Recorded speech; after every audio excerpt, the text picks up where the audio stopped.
In the silence of deep time, before empires rose and fell, before men carved their triumphs into stone, there existed whispers of a library unlike any other. Not a collection of books or scrolls, but a sanctuary of truth, a place said to hold the entire blueprint of civilization itself. Legends say it was not merely built by humans, but by those who came before, beings who understood the fabric of reality in ways we have long since forgotten. It was a vault of wisdom, a repository of what the ancients call the language of the gods. And somewhere in the distant past, it vanished. The story of this forgotten library is not written in any single book. It hides in fragments, in Sumerian tablets, Egyptian hieroglyphs, Mayan codices, and half-burned scrolls that survived great fires. Every ancient civilization speaks of a moment when divine knowledge was given to humanity, only to be lost again through flood, fire, or conquest. Each time, the cycle repeats. Knowledge rises, then collapses into silence. Yet the memory lingers, like an echo that refuses to fade. Historians often speak of lost texts and burned archives. Alexandria, Nineveh, Nalana, Baghdad. But what if these were not isolated tragedies? What if they were echoes of a single, older loss? The disappearance of a primordial library from which all human learning once flowed. A library that held not just records of history, but the keys to creation itself, how to harness energy, manipulate matter, perhaps even shape consciousness. The ancients hinted at this in their myths. They called it the House of Thoth, the Chamber of Records, the Hall of the Seven Flames. Different names, same story. A vault of forbidden truth buried beyond reach. Across ages, seekers have searched for its remnants. Philosophers, priests, explorers, even secret societies. Each believed that to rediscover the lost library would mean unlocking the forgotten powers of the human mind. Some say fragments survived in the temples of Egypt. Others claim they lie beneath the sands of the Sahara, encoded in geometric patterns no one has yet deciphered. Every generation of mystics speaks of guardians, watchers of this ancient archive, who ensure that its secrets are never revealed until humanity is ready. But the question lingers. Ready for what? Modern science tells us we are the sum of evolution, a species that clawed its way from ignorance to understanding. Yet ancient myths tell another story, that we are survivors of the fall. That once, our ancestors knew truths we cannot even imagine today.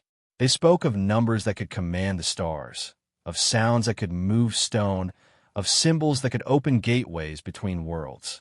Such claims sound like fantasy, until we look closer. Hidden within the architecture of ancient temples, the layout of sacred cities, and the mathematics of megaliths, we find traces of advanced knowledge, precision too perfect for coincidence.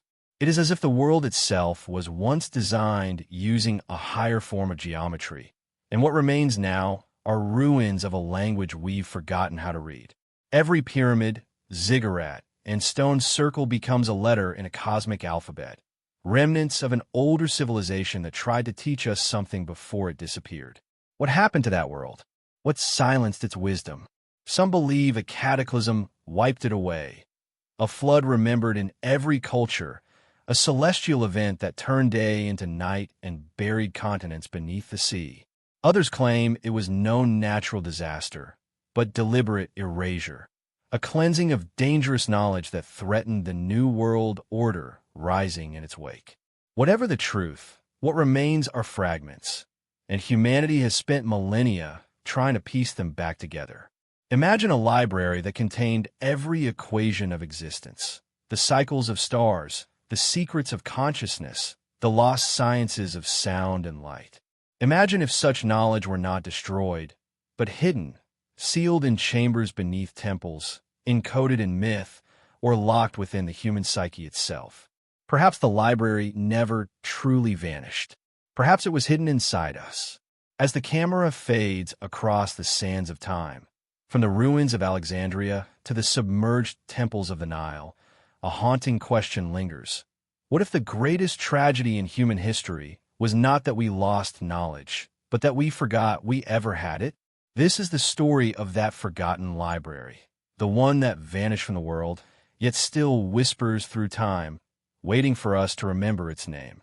Long before the written word, before kings and dynasties carved their power into stone, the first civilizations emerged almost as if guided by an invisible hand. Across distant lands, Mesopotamia, Egypt, the Indus Valley, and ancient China, humanity's rise seemed to happen all at once, without clear connection or explanation. The question that has haunted scholars for centuries remains: how did primitive hunter-gatherers suddenly begin building cities, measuring stars, and writing laws with such precision? It is as if someone or something had taught them how. Archaeologists tell us that Sumer, the cradle of civilization, appeared around 4000 BCE, with writing, mathematics, and architecture seemingly fully formed. Their cuneiform tablets describe those who descended from the sky, beings who brought knowledge of farming, astronomy, and medicine. The Sumerians called them the Anunnaki, divine teachers who established the first cities and instructed humanity in the sacred arts of civilization. Were these gods merely myths or memories of forgotten mentors, remnants of a lost culture who survived a catastrophe and passed down fragments of the vanished library's wisdom? In Egypt, the same story takes another name. The god Thoth, often depicted as a man with the head of an ibis, was said to have given writing and mathematics to humankind. He built the House of Life, a temple library where the sacred sciences were taught to priests. Within those walls, initiates studied the language of the stars, the geometry of the earth, and the rhythm of creation itself. To the Egyptians, knowledge was divine, not something invented by man, but remembered from the time of the gods. Thousands of miles away, on the banks of the Indus River, the Harappan civilization mirrored these same patterns. They built with perfect urban grids, maintained advanced sanitation systems, and encoded astronomical alignments into their city plans, yet left behind no clear evidence of how their knowledge began. The Vedic texts that followed speak of rishis, enlightened beings who received wisdom from beyond the mortal plane, recording truths about sound, vibration, and consciousness. Once again, we find a reflection of the same mysterious origin, a sudden appearance of high knowledge at the dawn of human memory. Even in China, ancient records speak of culture heroes, Fuxi and Yuhua, who appeared after a great flood to restore order and teach the survivors how to read, write, and calculate. The similarities are uncanny. Different continents, different languages, yet the same pattern of divine teachers emerging from the chaos of destruction, bearing knowledge that shaped the human world. It is as if all civilizations were branches of a single tree whose roots lie buried deep in prehistory. Modern scholars dismiss these tales as myth, symbolic stories created by early societies to explain the unexplainable. But what if the myths are memories, distorted recollections of real events long before our recorded history began? Perhaps humanity's first teachers were not gods, but survivors, keepers of knowledge from a lost age, preserving fragments of an ancient science in the only way they could, through story, symbol, and stone. The deeper we look, the more the parallels multiply. The Sumerian ziggurats, the Egyptian pyramids, the step pyramids of Mesoamerica, and even the stone mounds of ancient China all share geometric precision and stellar alignment. Civilizations separated by oceans somehow followed the same blueprint, constructing sacred structures that mapped the heavens. Was this simply coincidence, or the echo of shared instruction from the same source? Among the most haunting clues are the ancient myths of the seven sages, known as the Apkallu in Mesopotamia, the Neteru in Egypt, and the Rishis in India. They were said to have come from the sea after a global flood, bringing arts, sciences, and laws to humanity. Described as part human, part divine, they carried tablets of knowledge, tablets eerily similar to the concept of the vanished library's archives. In each story, their task was the same: to rebuild civilization and ensure that the wisdom of the old world would not be lost. Yet something changed. Over time, This sacred knowledge became fragmented, corrupted, and monopolized by priestly castes.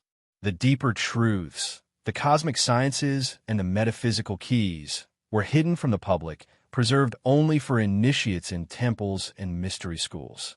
Humanity was taught the surface of the teachings, but the deeper layers, the fire of knowledge, were sealed away. Some say this was to protect humanity from misuse. Others believe it was part of a deliberate concealment, to keep the full power of creation out of human hands. In every temple, in every myth, there is mention of this division, the time when knowledge was divided into sacred and profane. The priests of Egypt called it the veiling of Thoth. The Sumerians spoke of the hidden tablets. The Indian texts refer to the lost Vedas. Each one describes a point in time when humanity's understanding was reduced, when the full light of wisdom dimmed into ritual and religion. And so the first keepers of civilization were born, not the inventors of knowledge, but its guardians. They maintained fragments of a larger truth, passing them from one generation to the next in coded language, symbol, and myth. They were astronomers, alchemists, and scribes, the first custodians of the vanished library's fire. When we look back at the birth of civilization, it feels less like a beginning and more like a continuation, as if humanity was restarting after a great loss. The sudden leap in intellect, architecture, and spiritual depth across ancient cultures was not an accident of evolution. It was remembrance, a reawakening of something buried deep within the collective human mind. As night falls over the ruins of Ur, Memphis, and Mohenjo-daro, one can almost imagine the flicker of torches illuminating clay tablets and scrolls, fragile vessels carrying echoes of something much older than civilization itself. Perhaps the first keepers knew they were only preserving fragments, hoping that someday someone would uncover the rest. And so, in the dust and shadows of the world's first cities, humanity began to rebuild not just its future, but its forgotten past. The vanished library had not yet returned, but its whispers had begun. In the heart of ancient Egypt, amid temples carved with celestial precision and tombs whispering to eternity, there existed legends of a secret place, a repository where divine knowledge was said to be guarded from the unworthy. The priests called it Parank, the House of Life. But among initiates and mystics, another name carried deeper weight, the House of Thoth. This was no ordinary temple library. It was believed to hold the sacred scrolls that described the structure of the universe itself, the rhythm of creation, the laws of time, and the formula through which the gods shaped reality. To understand the House of Thoth, we must first understand the god who bore its name. Thoth, the ibis-headed scribe of the gods, was the divine record keeper, the measurer of days, the inventor of writing, and the master of all arts and sciences. He was said to have written 42 books containing the complete knowledge of heaven and earth. These books, known as the Books of Thoth, contained secrets so powerful that even reading them without preparation could destroy the uninitiated. In the Book of the Dead, Thoth stands beside Osiris during the weighing of the heart, the judge, the mathematician, and the magician, all in one. He was more than myth. He was the personification of divine intelligence. The priests of Egypt believed that Thoth's knowledge was not lost but hidden, buried in sacred chambers beneath temples. These chambers, they said, were accessible only to the highest initiates of the priesthood, men who had passed through decades of training in astronomy, mathematics, sacred geometry, and spiritual discipline. To enter the House of Life was to step into a living library, not of books, but of vibration, sound, and symbol. Knowledge was not read, it was experienced. The walls themselves, covered in hieroglyphs and star maps, encoded cosmic data, geometry that mirrored the heavens, equations disguised as art. According to the ancient texts, the House of Life existed in every major temple, but its greatest manifestation was beneath the city of Hermopolis, the sacred city of Thoth. From here, the scribes of Egypt studied the movements of the stars and recorded their findings on papyrus scrolls. They believed that by aligning the human mind with celestial order, one could become a vessel for divine thought. The priests were not merely scholars, They were alchemists of consciousness, decoding the hidden language of the universe. But there are whispers of something even deeper, a hidden chamber beneath the temple complex, unknown to all but a chosen few. Ancient accounts speak of an underground vault containing metallic tablets etched with symbols older than Egypt itself.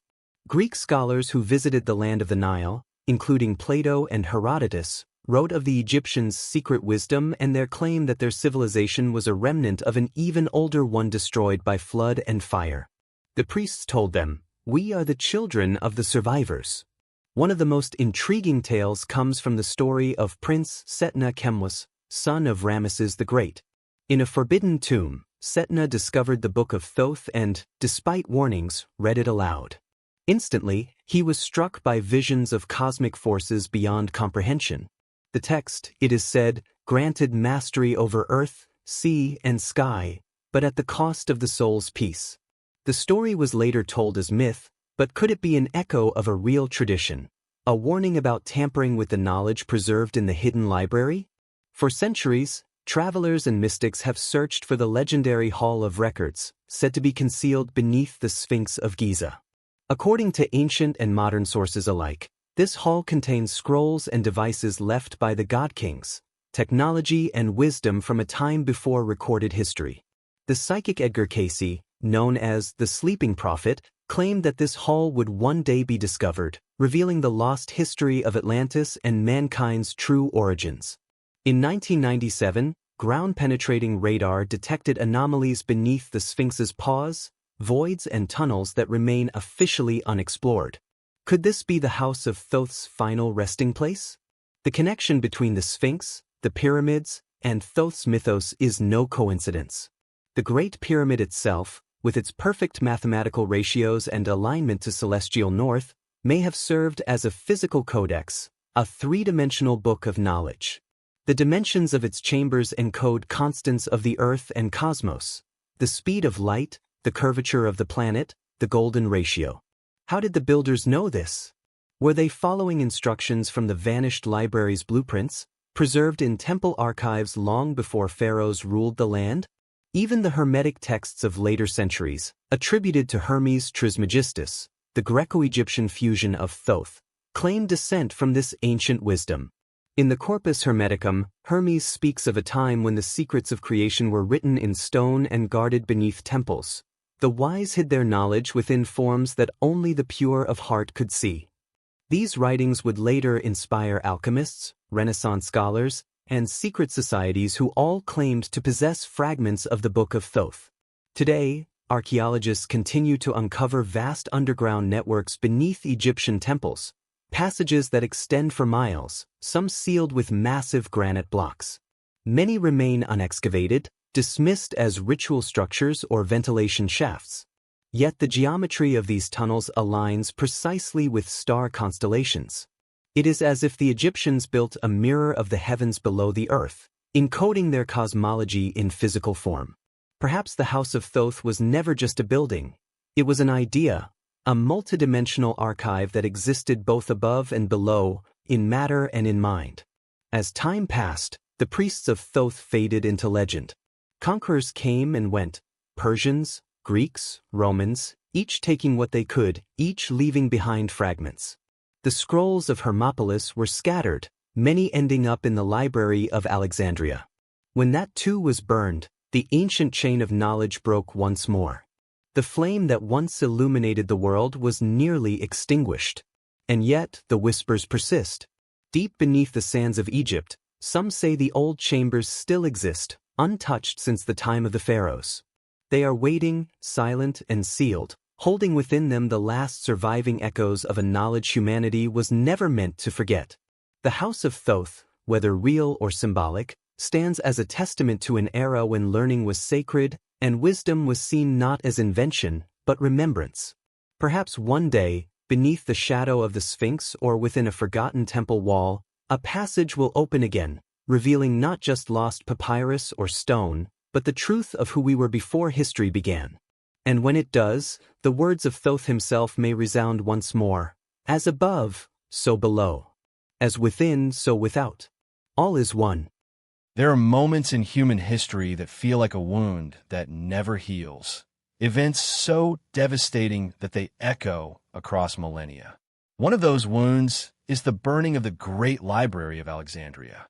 To the modern world, it is remembered as a tragedy of lost books. But to those who seek the deeper story, it is something far darker, the deliberate silencing of a civilization's memory. For what was destroyed in Alexandria was not just parchment and ink. It was a gateway to the ancient world's deepest knowledge, perhaps even the last surviving link to the vanished library that once unified humanity's wisdom. The Great Library was more than a collection of scrolls. Founded around 283 BCE under the reign of Ptolemy I Soter, it was envisioned as a sanctuary of universal knowledge. Scholars from every corner of the known world were invited: mathematicians, astronomers, philosophers, and priests. Within its halls, over 500,000 scrolls were said to be stored, containing the collective learning of Egypt, Greece, Persia, India, and beyond. It was a place where human thought sought to comprehend the cosmos itself. But there are older whispers, ones that say the library's true purpose went beyond scholarship. Some ancient accounts suggest that the Alexandrian library housed texts salvaged from earlier temples, scrolls rescued from the House of Thoth, records smuggled from lost archives after cataclysmic destruction. Egypt's priests, now serving under the Hellenistic rulers, may have transferred fragments of those older records into Greek script to preserve them. In this sense, Alexandria was not just a library. It was a reconstruction, an attempt to rebuild the memory of the ancient world. The story of its destruction has been told many times, but never with one clear version. According to the official accounts, the first blow came in 48 BCE when Julius Caesar's forces set fire to the docks of Alexandria during a naval battle. The flames spread uncontrollably, consuming part of the city and, allegedly, the library's outer storage rooms.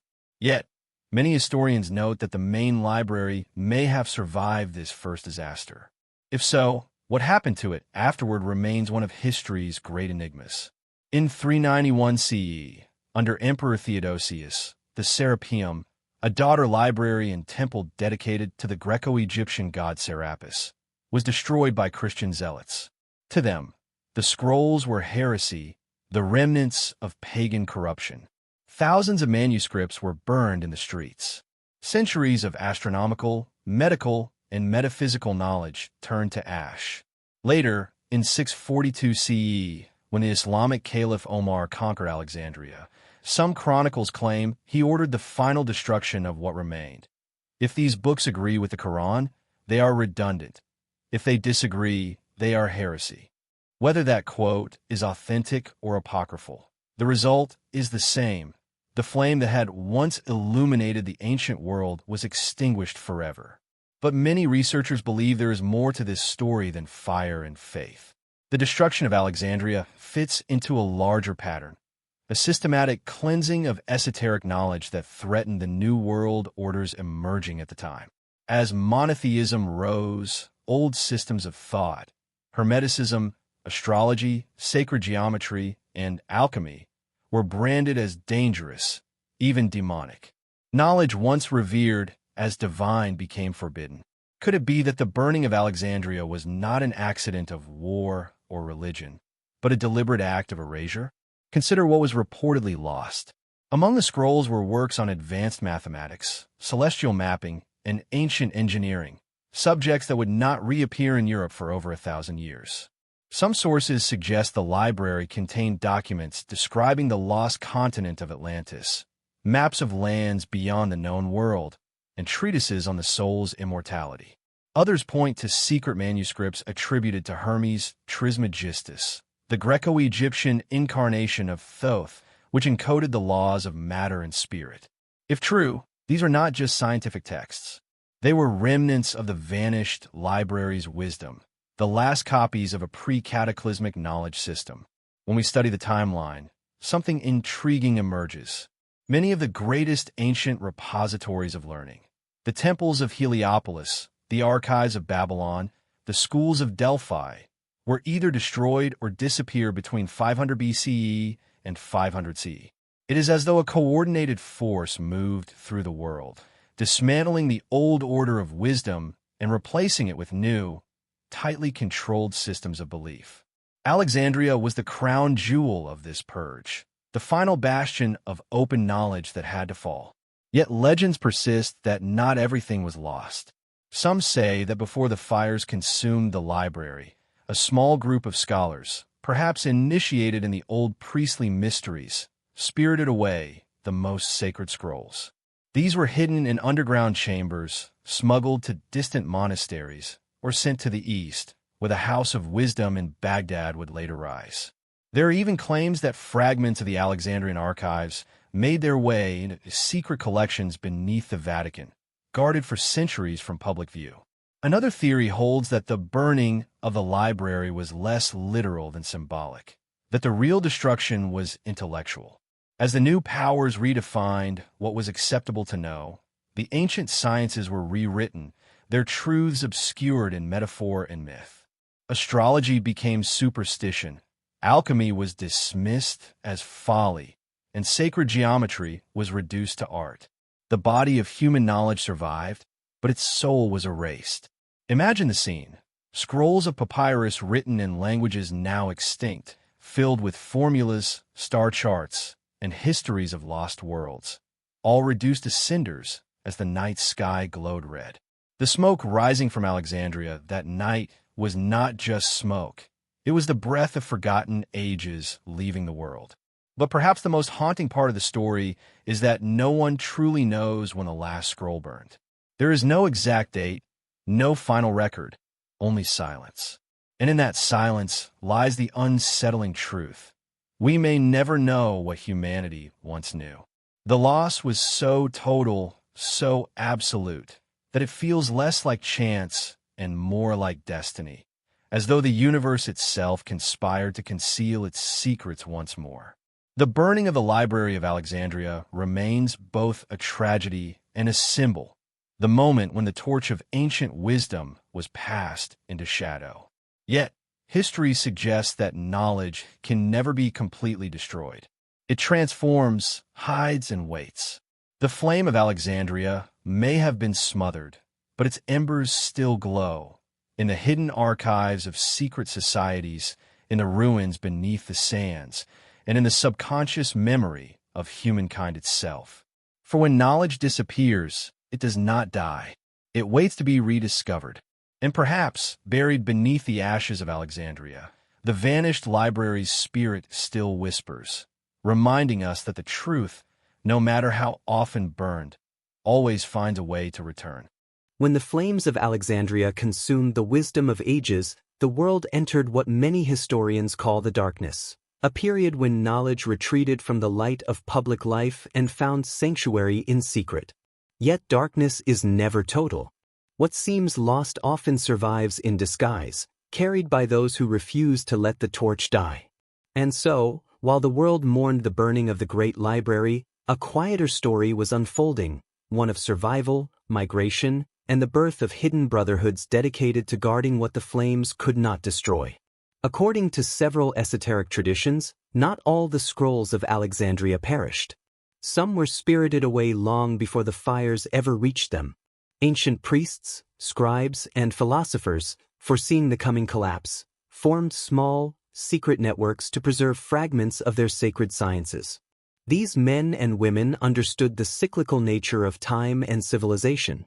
They knew that every age of enlightenment is followed by an age of darkness, and that survival depended not on open defiance, but on concealment. So, they hid what they knew in coded texts, encrypted symbols, and rituals that only the initiated could decipher. Where did this hidden knowledge go? The trail is faint but traceable. After the fall of Alexandria, many scholars fled east, into Persia, Arabia, and India, where ancient wisdom was still respected. Others traveled south into Nubia and across the Red Sea to the Arabian Peninsula. But the most intriguing migration seems to have followed the old trade routes through the Sinai and into the deserts of Judea, where small sects began to emerge, blending Egyptian mysticism with emerging monotheistic traditions. These exiled keepers of wisdom became the bridge between the ancient world and the spiritual philosophies that shaped the centuries to come. In Arabia, their teachings merged with older Hermetic and alchemical traditions. The scholars of Baghdad's House of Wisdom, established nearly 1,000 years later, were not creating knowledge from nothing, they were recovering it. Translations of lost Greek, Egyptian, and Persian texts reappeared mysteriously, often written by anonymous sources or under cryptic names. Could these have been the descendants of Alexandria's last scholars, preserving what had once been hidden in the shadows? Many researchers suspect so. Meanwhile, in Europe, another current was forming. Refugee philosophers and priests carried fragments of ancient wisdom into the Mediterranean islands, eventually reaching southern Italy and Greece. From there, the teachings spread quietly into the mystery schools that would later influence the Pythagoreans, the Gnostics, and the Neoplatonists. Each of these groups encoded their beliefs in symbols and allegories, geometric patterns, sacred ratios, and myths, to protect the truth from persecution. What could not be spoken openly was whispered through mathematics and myth, art, and architecture. One particularly fascinating thread connects these migrating sages to the early foundations of the esoteric orders that later emerged in medieval Europe. The symbols used by the builders of Gothic cathedrals, the all-seeing eye, the rose, the compass, and square, are echoes of older Egyptian emblems representing divine order and cosmic harmony. These were not random designs but philosophical codes. They expressed the same truths once taught in Alexandria's grand halls, truths about the relationship between humanity, the stars, and the divine geometry that structures all creation. But even beyond architecture, the migration of knowledge left its imprint. Ancient alchemical texts that appeared in Europe during the Middle Ages bore unmistakable traces of Egyptian and Hermetic thought. The Emerald Tablet, attributed to Hermes Trismegistus, became the cornerstone of alchemy, and it reads less like a scientific manual and more like a surviving fragment of a cosmic philosophy that predates history itself.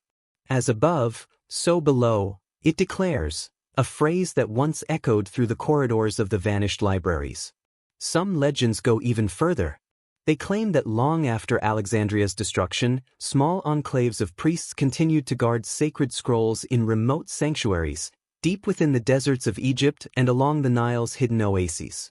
These secret custodians allegedly became the ancestors of the Brotherhood of the Serpent and other early initiatory orders that later evolved into the Hermetic societies of the Renaissance. According to these stories, the Brotherhoods preserved the keys of Thoth, a set of coded texts that contain the essence of the Old World's cosmology, metaphysics, and hidden sciences. Whether such an order truly existed or not, its mythic presence suggests humanity's deep intuition that knowledge never really dies. It simply changes form and retreats into myth until the time is right to re-emerge. During the early Christian era, many of these surviving ideas were absorbed and reinterpreted within new spiritual frameworks. Early Gnostic sects, for instance, spoke of divine sparks trapped in material existence. Awaiting awakening, a theme strikingly similar to ancient Egyptian beliefs about the soul's journey and the cycle of rebirth. The Essenes, a mysterious Jewish sect active during the 1st century BCE, also displayed curious parallels to Egyptian initiatory practices, ritual purification, coded teachings, and a deep reverence for hidden truth. Could they have been direct inheritors of Alexandrian refugees or temple scribes? Many esoteric historians believe the connection is undeniable. Centuries later, as the Islamic Golden Age blossomed, scholars in Cairo, Damascus, and Baghdad translated ancient texts on astronomy, medicine, and metaphysics that bore the unmistakable fingerprints of the old Egyptian system. Through them, fragments of the vanished library found their way back into circulation, disguised under Arabic names but carrying the same eternal principles. From these translations, Europe would eventually rediscover its lost wisdom during the Renaissance, igniting another cycle of awakening. This migration of knowledge was not just physical but spiritual.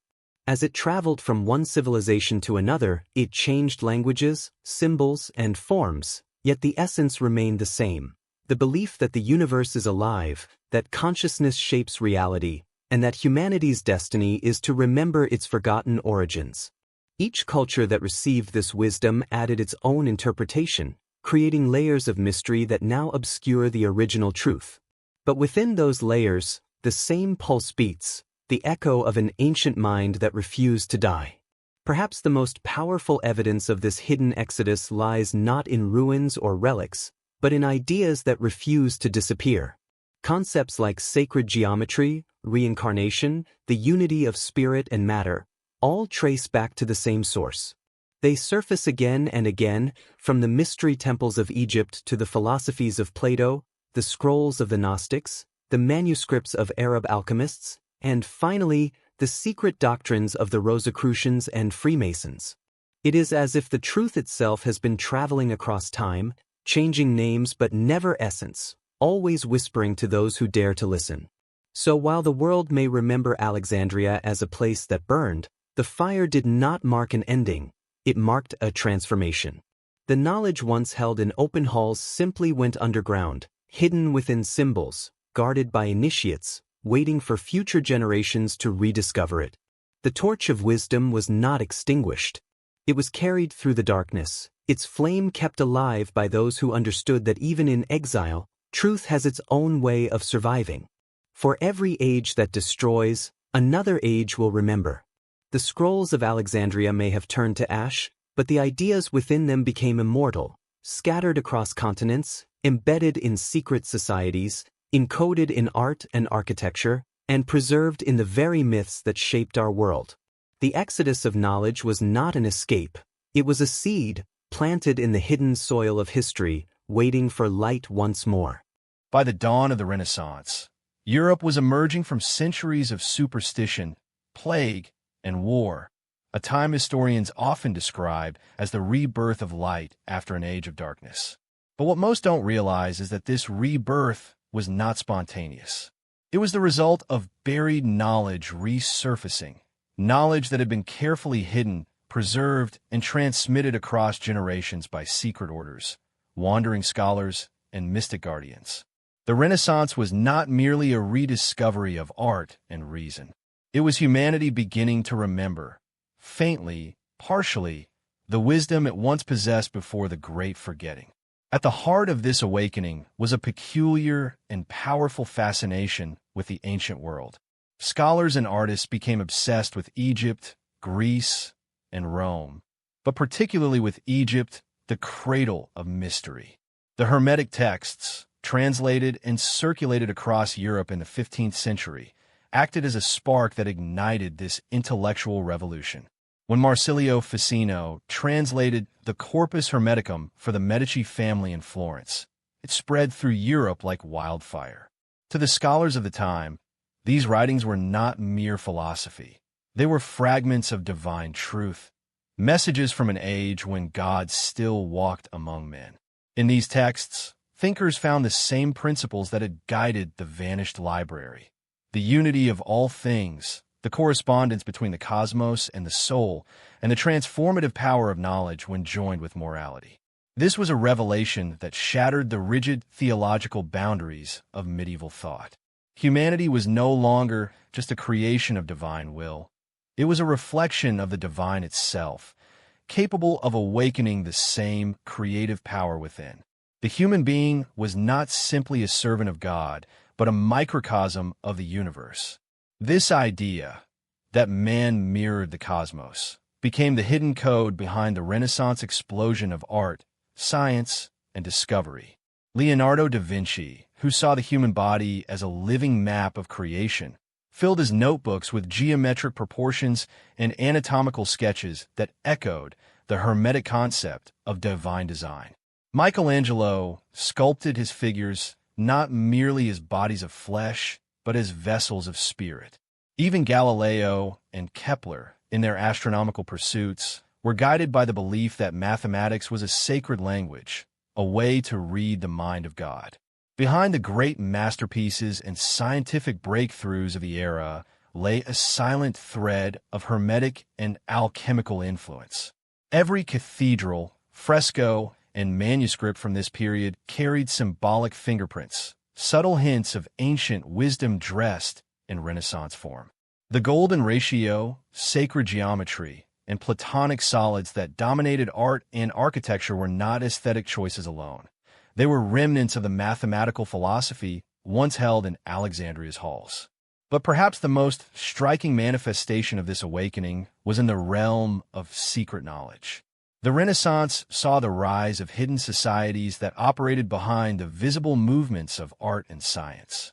These groups, Rosicrucians, alchemists, and early Freemasons, claimed lineage from ancient priesthoods and temple schools. Their rituals and symbols echoed Egyptian motifs: the Eye of Providence, the pyramid, the Serpent of Wisdom, the eternal flame. Each of these was a clue pointing back to the same origin, a silent acknowledgement of a wisdom that had once ruled the world. The Rosicrucian manifestos of the early 1600s, mysterious documents that appeared seemingly out of nowhere, proclaimed the existence of a hidden fraternity of enlightened men working to restore the lost arts and sciences of antiquity. They spoke of a secret temple, invisible to the world, where the ancient knowledge of nature, spirit, and matter was preserved. To the ordinary mind, it was allegory. To the initiated, it was a declaration. The knowledge of the vanished library still lived, encoded, concealed, waiting for those capable of understanding. This secret knowledge did not exist in isolation. It began influencing political and religious thought. The Church, sensing the growing independence of reason, tried to suppress many of these ideas. Yet even within its own walls, Hermetic influence persisted. Some of the Church's greatest minds, including the polymath Cardinal Nicholas of Cusa, held views that blended faith with mystical cosmology. They saw God not as distant, but as immanent, present in every atom of creation. This was not heresy. It was the ancient truth returning, disguised in the language of theology. The more scholars studied, the more they began to suspect that the ancients had known something profound, something science was only beginning to rediscover. Alchemists, once mocked for their quest to turn lead into gold, were in fact early experimenters in transformation, both material and spiritual. Their laboratories were symbolic temples. Their formulas veiled prayers to the divine order. The true gold they sought was enlightenment, the reintegration of the human soul with the eternal truth lost to history. In Florence, Rome, and later in England, these ideas quietly shaped the minds of geniuses. John Dee, the Elizabethan scholar and magician, sought communication with angelic intelligences to recover the Book of Enoch, believed to contain the secrets of the original language of creation. These mirror scrying and geometric symbols were not madness. They were echoes of the methods once used in the vanished library, where science and spirituality were one. Even the age of exploration was subtly guided by this reawakening of ancient ideas. Maps of the period often contained cryptic symbols and references to hidden lands, echoes of Plato's Atlantis, the mythical island said to hold the remnants of pre-flood civilization. Explorers such as Columbus, Vespucci, and even later mystics like Francis Bacon spoke of the New World as a place where humanity might rediscover its lost Eden. The symbolic restoration of the forgotten library's promise. As the Renaissance reached its peak, it became clear that something extraordinary was happening. Humanity, as if guided by an invisible hand, was reconnecting scattered fragments of a lost whole. The rediscovery of perspective in art mirrored the rediscovery of proportion in the universe. The revival of classical philosophy paralleled the revival of inner awareness. And everywhere, from the halls of the Vatican to the workshops of alchemists, the whisper of a vanished wisdom persisted, urging humanity to remember. The Renaissance, then, was not just a cultural rebirth. It was the return of memory, a dim echo of the time when the Library of Alexandria had united science, philosophy, and spirituality into one vast web of truth. For a brief moment, the world began to glimpse that unity again.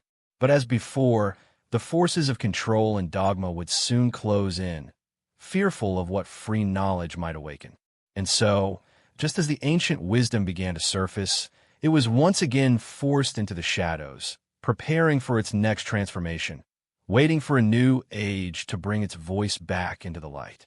As the Renaissance glow began to fade and Europe moved toward the uncertain dawn of the Enlightenment, a subtle shift took place beneath the surface of history. The great artists and thinkers who had once spoken openly of divine geometry, hermetic unity, and the alchemy of the soul began to vanish from public life. Their ideas were too bold, too threatening to the emerging powers that sought control over knowledge. But wisdom does not die, it adapts. And so, the hidden knowledge of the ancients found refuge once again, this time in the form of secret brotherhoods, quiet networks of thinkers, builders, mystics, and philosophers who became the new guardians of humanity's forgotten inheritance. These societies, some visible, many invisible, trace their lineage back through the Renaissance alchemists to the temples of Egypt, the mysteries of Eleusis, and even the vanished library itself. They believe themselves to be part of a timeless chain, charged with preserving the fragments of truth left behind by the ancients. Among these orders, the most famous would become the Rosicrucians and the Freemasons, both carrying within their rituals and symbols echoes of the same cosmic wisdom once stored in Alexandria's sacred halls. The Rosicrucians, whose mysterious manifestos appeared in the early 1600s, spoke of a secret brotherhood dedicated to the spiritual reformation of the world. They claimed descent from a man called Christian Rosenkreutz, a mystic who had traveled through Arabia and Egypt, learning the sacred sciences before returning to Europe to share them with a chosen few. The language of their writings was symbolic and filled with allegory, yet between the lines lay unmistakable traces of Hermetic philosophy. The belief that nature itself was divine, that man was a reflection of the universe, and that hidden within matter were keys to spiritual ascension. The Rosicrucians called for a new age, one guided not by dogma, but by enlightened understanding of the natural and spiritual worlds. Soon after, another order began to emerge, one that would eventually shape the architecture, politics, and philosophies of the modern era, the Freemasons. Though the organization's public origins were rooted in medieval stonemasons' guilds, its symbolic structure revealed something far older. The Masonic temples, rituals, and emblems carried deep esoteric meanings. The compass and square, the all-seeing eye, the unfinished pyramid, all these were not random tools of craft, but encoded symbols of the ancient sciences of balance, proportion, and divine order. The very act of building was an allegory for spiritual reconstruction, the rebuilding of Solomon's temple not in stone, but within the human soul. Within Masonic lore, one finds veiled references to the lost wisdom of the world, the lost word, the hidden cornerstone, and the light from the east. These phrases echo the same archetypal theme found in myths from Egypt to Greece to Persia, that humanity once possessed a sacred knowledge that was lost or stolen, and that the true initiate's mission is to recover it. The Masonic journey through degrees, with its emphasis on enlightenment through symbolic death and rebirth, mirrors the initiatory paths of the ancient mystery schools. Each ritual step symbolized the restoration of inner light, the same light that had once illuminated the vanished library. It is no coincidence that many of history's most influential scientists, philosophers, and leaders were drawn to these societies. Isaac Newton, for instance, spent more time studying alchemy and biblical prophecy than physics. Benjamin Franklin, Francis Bacon, and countless others were either members or heavily influenced by the secret philosophies circulating among these groups. To them, science and mysticism were not opposites. They were two halves of the same pursuit, the rediscovery of universal truth. The walls between reason and revelation, body and spirit, were artificial, and these secret orders sought to tear them down. However, secrecy came at a cost. As the centuries passed, the hidden societies became targets of suspicion and fear. The church accused them of heresy. Governments accused them of conspiracy. But beneath the paranoia lay a grain of truth. These groups were revolutionary, though not in the political sense. Their revolution was inward. They sought to awaken humanity's sleeping memory, to remind us that we are not lost children of chaos, but conscious architects of creation. Even their architecture reflected this hidden philosophy. From the Gothic cathedrals of Europe to the layout of modern capitals, traces of sacred geometry, derived from ancient Egyptian, Pythagorean, and Hermetic systems, appear subtly woven into stone and design. The great cathedrals, with their rose windows and symbolic proportions, were physical books of initiation, built to teach through light and form. The use of the golden ratio, the vesica piscis, and the orientation of buildings to celestial events were all remnants of the old world's understanding. The mathematics of the divine. As centuries advanced, the symbols of these secret orders began to appear everywhere, in art, in architecture, even on the currency of nations. The unfinished pyramid and the radiant eye on the Great Seal of the United States are direct descendants of this esoteric tradition, reminders that the dream of enlightenment, the pursuit of lost wisdom, continued to guide humanity even in the age of industry and empire. Yet, behind the public imagery and ornate ceremonies, a deeper mystery persisted. What exactly were these societies protecting? What fragment of truth had they inherited that the world was not ready to see? The Rosicrucians spoke of a hidden vault containing the body of their founder, surrounded by shining symbols of knowledge. The Masons hinted at a lost word, a divine formula or frequency once known to the builders of the ancient world. Some whispered that this word was not a literal sound, but a state of consciousness, the same one that opened the gates of the vanished library itself. Whatever the truth, one thing was clear.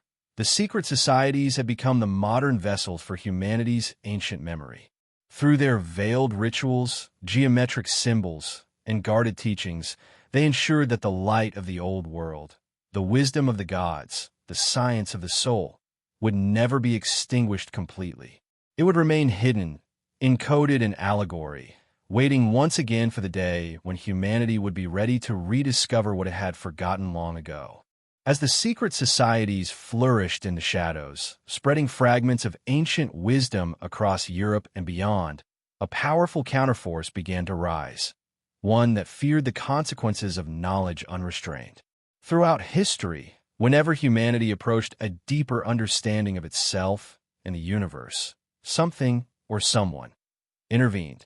Kings, empires, and religious institutions began to realize that knowledge was the greatest threat to control. For a world built upon obedience, true enlightenment was rebellion. Thus began what many seekers call the Great Suppression, an age-long effort to bury truth beneath dogma, to erase wisdom beneath war, and to turn curiosity into heresy. The seeds of suppression had been planted long before. The burning of the Library of Alexandria was not an isolated tragedy. It was the prototype. The pattern repeated itself again and again. The destruction of the Serapeum, the silencing of the Gnostics, the persecution of philosophers like Hypatia, and the banning of Hermetic and alchemical texts all reflected a fear that transcended politics or religion, the fear of awakening. The ancient library, if it ever truly existed in its complete form, represented more than books. It represented liberation. It taught that the divine spark resided within every human being, and that through knowledge and self-awareness, one could reclaim godlike potential. To those who ruled through authority, such an idea was intolerable. During the Middle Ages, this suppression took on religious form. The early church, seeking to unify its growing power, declared all rival knowledge systems, astrology, Hermeticism, alchemy, even certain forms of medicine, to be dangerous or demonic. The Inquisition became the instrument of enforcement, erasing centuries of alternative wisdom and labeling those who sought it as heretics. Countless manuscripts were destroyed. Countless thinkers were burned, silenced, or forced into hiding. The torch of wisdom, once held high in the temples of Egypt and the academies of Greece, was now forced underground, carried only by those willing to risk everything. Yet, ironically, this very oppression made the flame stronger.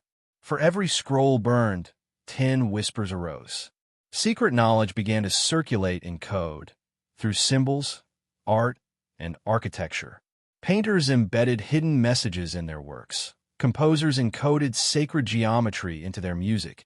Architects built cathedrals that served as silent books of stone, their designs mirroring the structure of the cosmos. Every arch, every spiral, every ray of stained glass light became a cipher, preserving truths that words could no longer safely express.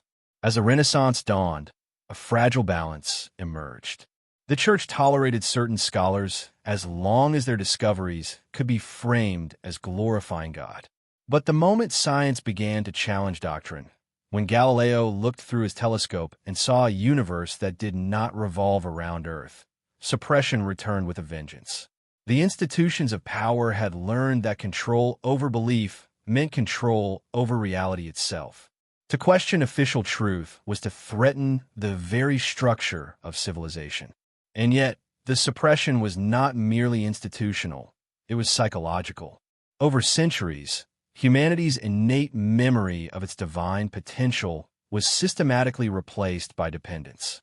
The New World Order taught that knowledge came from authority, not experience. Mystery became superstition, wonder became fear.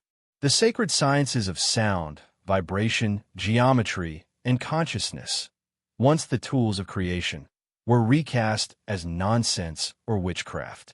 Slowly, humanity forgot not only what it once knew, but that it had ever known it at all. But fragments still surfaced, hidden in monasteries, encoded in grimoires, buried beneath layers of allegory. The wisdom of the ancients waited. The Hermetic and alchemical movements, though publicly mocked, quietly kept the chain unbroken.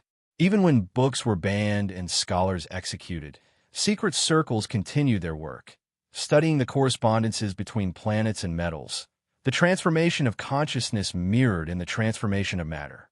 They knew that true alchemy was not about turning lead into gold, but ignorance into illumination. By the time of the Enlightenment, suppression had simply changed its mask. The new priests were scientists, and the new temples were laboratories. Religion had lost its monopoly, but control over truth persisted, now through the authority of materialism. Anything that could not be measured, weighed, or replicated was dismissed. The ancient idea that consciousness shaped reality was discarded in favor of a mechanistic universe, a cosmos without soul. Humanity had traded one dogma for another. Yet behind this material world, whispers continued. Secret lodges and hidden societies claimed to guard manuscripts too dangerous to reveal, scrolls from the East, fragments of Atlantean lore, even relics believed to come from the library of Alexandria itself. Whether these claims were truth or myth no longer mattered. The belief kept the idea alive, that somewhere, beyond the reach of control, the forgotten knowledge still existed. The Great Suppression was not merely a historical episode. It became the story of civilization itself. Every empire, every system of power, every organized structure has, in one form or another, sought to control knowledge. And yet, it always fails in the end, because truth is not a book, not a temple, not a scroll. It is a living force, encoded in humanity's very being. The vanished library then was not only burned in the physical world, it was buried within us. The suppression we see in history mirrors the suppression within the human soul, the part that doubts its own light, that fears its own power. And as history shows, no force, no institution, no empire has ever succeeded in keeping that light extinguished forever. It always returns, reborn in another age, under another name, carried by those who remember that the only true heresy is forgetting. While secret societies preserve fragments of esoteric wisdom, a subtler form of memory survived in plain sight. Maps. Cartography, often dismissed as mere geography, became one of the most clandestine methods of encoding the knowledge of vanished civilizations. The ancients understood that the earth itself could hold memory, that coastlines, rivers, and mountains could serve as symbols of cosmic order. When the Library of Alexandria fell, and knowledge fled underground, it did not vanish entirely. Some of it was transcribed into maps, navigational tools that were also cryptic repositories of ancient truth.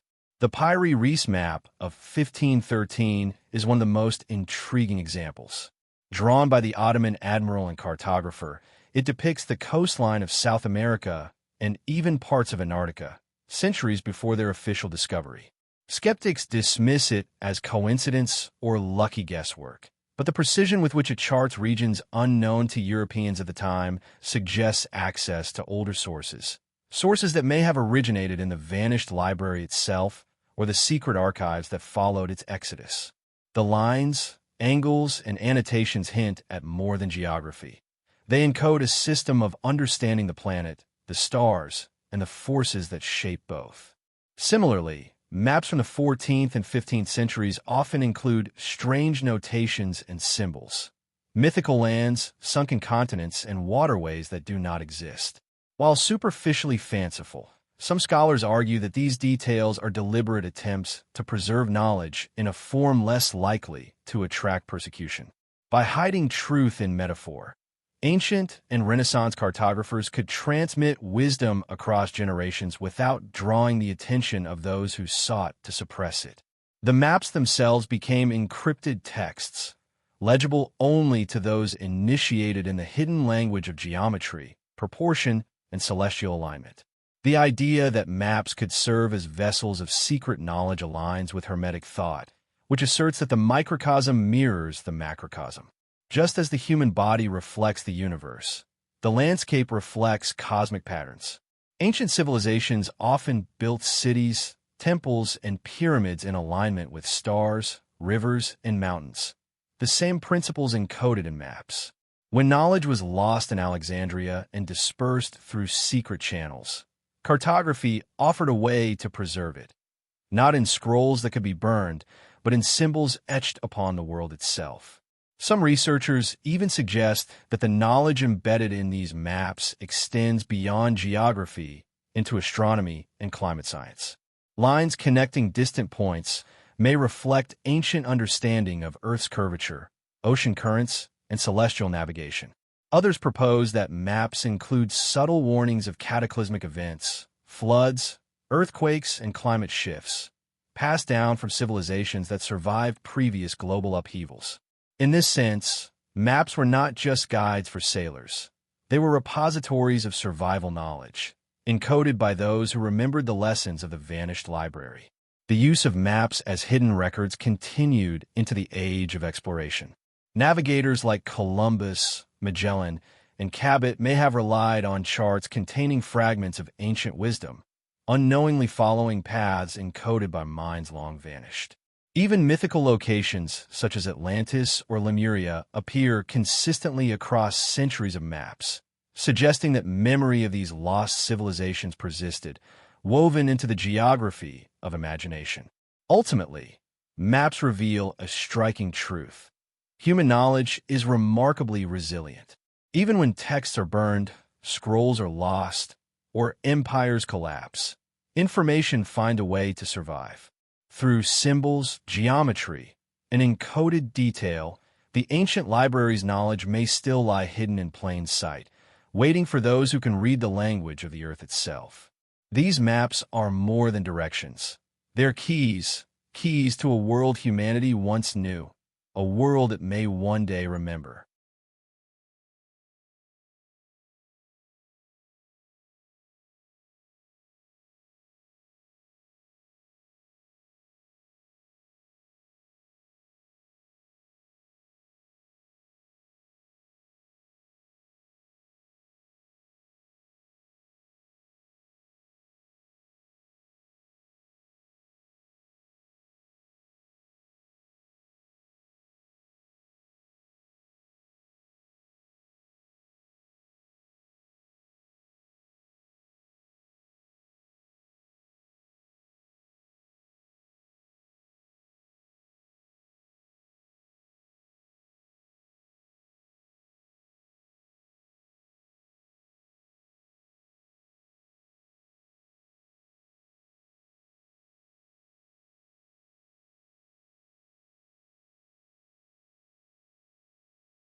Throughout history, civilizations have left behind warnings and predictions. Cryptic fragments that suggest the ancients not only understood the past, but also glimpsed the unfolding of the future. Among these fragments, references to a lost storehouse of knowledge recur with uncanny consistency. The vanished library, it seems, was not merely a physical repository of scrolls. It was also a symbolic anchor for the trajectory of human consciousness. Prophecies and esoteric writings across cultures hint at its existence and its disappearance, often describing it in the same terms. A place containing wisdom too dangerous for ordinary eyes, a vault of cosmic understanding, and a repository that, if recovered, could awaken the world to truths long suppressed. Consider the cryptic writings of Nostradamus, whose quatrains have fascinated and bewildered scholars for centuries. While he is often framed as a seer of political events and disasters, closer examination reveals subtle nods to hidden knowledge. In his texts, he speaks of books lost to fire, secrets hidden in plain sight, and the return of light through silent hands. These are not merely poetic metaphors. They may encode real historical memory of Alexandria and other vanished repositories. Nostradamus, educated in medicine and astrology, was deeply aware of Hermetic traditions and may have understood the power of knowledge to shape the course of civilization. His quatrains act as warnings and reminders that knowledge is never truly lost, and that when rediscovered, it carries consequences both profound and perilous. In parallel, ancient Indian texts, including the Vedas and the Puranas, speak of cycles of destruction and renewal. They describe ages when human understanding is suppressed, when wisdom is hidden, and when only a few chosen guardians preserve the sacred sciences. The Sanskrit term samskara, meaning imprints of memory, is particularly telling. It implies that knowledge persists, encoded within the collective consciousness of humanity, awaiting the time when the world is ready to recall it. Many scholars see these references as an echo of the vanished library, a repository of universal truths that outlived its physical form, preserved in spiritual and symbolic memory. Even in the prophetic traditions of the West, hints abound. The writings of the Hermeticists themselves contain veiled references to times of concealment and revelation. Hermes Trismegistus spoke of cycles where humanity forgets the language of the stars, and where light must be carried in secret, like a flame shielded from the wind. These passages suggest that the library's disappearance was not merely a historical accident, but part of a greater cosmic plan, a forced dormancy of knowledge, meant to protect it from misuse until humanity could responsibly wield it. Throughout medieval Europe, mystics and alchemists recorded dreams and visions that further reinforced this theme. Hildegard of Bingen, a 12th century polymath and prophet, described visions of hidden chambers of eternal wisdom and of knowledge being kept from the world until the hour of awakening. Similarly, John Dee, advisor to Elizabeth I and a student of Hermetic magic, attempted to communicate with angelic intelligences to uncover lost truths he believed had been concealed since ancient times. Dee's work was not isolated. It reflects a widespread belief among initiates that knowledge could disappear from the public eye, but never from the cosmos itself. Perhaps the most intriguing pattern is the cross-cultural consistency of these prophecies. From Egyptian temple inscriptions warning of the misuse of sacred knowledge, to Mayan codices describing the preservation of cosmic wisdom through cycles, to Islamic texts referencing secret sciences hidden from unworthy eyes, a clear narrative emerges. The ancients understood the fragility of civilization and the danger of unguarded knowledge. They left warnings and encoded instructions for future generations, messages that only those attuned to hidden patterns could decipher. This prophetic thread implies a remarkable idea. The vanished library was not an endpoint, but a node in a continuum of wisdom. It may have been destroyed in physical form, but lived on through encoded texts, secret societies, mystical visions, and the collective unconscious. Every culture that references a hidden trove of knowledge, whether in allegory, prophecy, or sacred symbolism, is, in a sense, tapping into the same ancient memory. The vanished library is not merely lost books. It is an idea, a principle, a force that continues to shape human imagination and destiny. Even today, researchers and occultists continue to find hidden codes in ancient architecture, manuscripts, and maps that point to a lost understanding of the universe. Some argue that the rise of modern science and quantum mechanics may finally be uncovering fragments of what the ancients knew, principles encoded in Hermetic and alchemical traditions, preserved in secret for centuries. The prophecies suggest that humanity has reached a threshold, a point where the lost knowledge may again surface, not in scrolls or temples, but within the collective awakening of human consciousness. The vanished library, in this sense, is both a historical enigma and a spiritual challenge. Its loss is felt as an absence in our understanding of history, science, and the cosmos.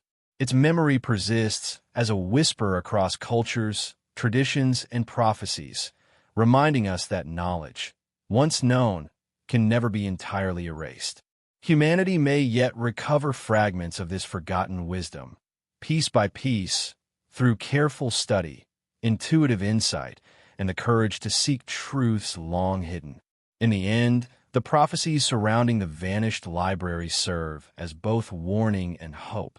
That knowledge is powerful, that it must be safeguarded, and that even when suppressed, its light waits patiently for those ready to remember. The past may be shrouded, the future uncertain, but the echoes of what was lost still reverberate, calling the curious, the bold, and the initiated to uncover what has been hidden for millennia. While manuscripts and scrolls may vanish in fire and war, physical objects often survive, and some carry hidden knowledge encoded within them. Across the world, artifacts have been discovered that hint at a civilization with an understanding far beyond what mainstream history acknowledges. Some scholars argue that these objects are remnants of the vanished library's teachings, tangible pieces of wisdom that defied destruction and continue to baffle archaeologists, historians, and scientists alike. Take, for instance, the Antikythera mechanism, a complex device discovered off the coast of Greece in 1901. At first, it seemed like an ordinary relic, but detailed study revealed a highly sophisticated astronomical calculator capable of predicting eclipses and planetary movements with remarkable precision. For decades, researchers struggled to explain how such a device could exist 2,000 years ago. The mechanisms suggest an understanding of celestial cycles, mathematics, and engineering that mirrors some of the most advanced discoveries of the modern era. Some theorists propose that knowledge of such devices may have been preserved in secret after the fall of the Library of Alexandria, passed down through hidden channels until fragments reached later civilizations. Similarly, objects like the Baghdad battery, a small clay vessel containing a copper cylinder and iron rod, hint at forgotten technologies that challenge conventional historical timelines. Could these artifacts have been intended to produce electricity? Were they part of a larger system of applied science lost in the sweep of history? While mainstream academia often dismisses such claims as speculative, their very existence suggests that knowledge once held in libraries, temples, and workshops survived in physical form, waiting for rediscovery.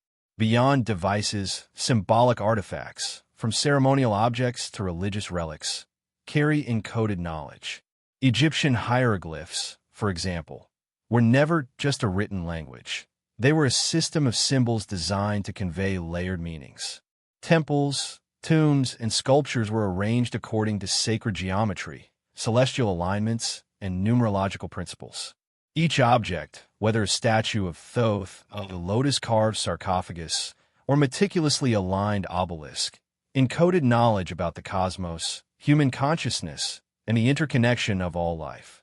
To the uninitiated, these artifacts appear purely decorative or religious. To those trained in Hermetic or esoteric traditions, they are textbooks, devices, and keys, each telling a story lost to the mainstream world. Even in medieval Europe, artisans crafted objects that preserved fragments of ancient wisdom. The astrolabes used by navigators and astrologers were not mere tools. They reflected a deep understanding of celestial mechanics inherited from ancient Greece, Babylon, and Egypt. These devices, carefully guarded and studied by select scholars, allowed users to map the stars and understand the passage of time, echoing methods that may have been taught in Alexandria centuries earlier. The careful integration of mathematics, astronomy, and art suggests that these objects were as much spiritual instruments as practical tools. Some artifacts carry knowledge so deeply encoded that only modern science can begin to decipher their purpose. The Phaistos disc, discovered in Crete, remains one of the most mysterious relics of the ancient world.